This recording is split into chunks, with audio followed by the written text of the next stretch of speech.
Hey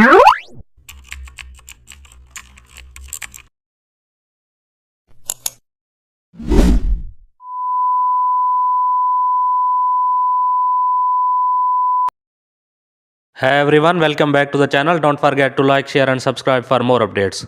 Today we are explore custom shape step by step chevron flow.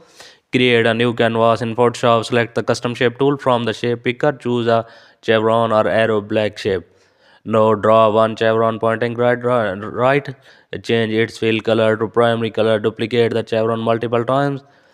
Place duplicate side by side. Change each chevron color slightly lighter or darker. Select all chevrons. Align them horizontally. Then add steps, numbers inside each shape. Center number using move tool. Add short label below each chevron. Zoom out and check flow. Process looks easy to flow.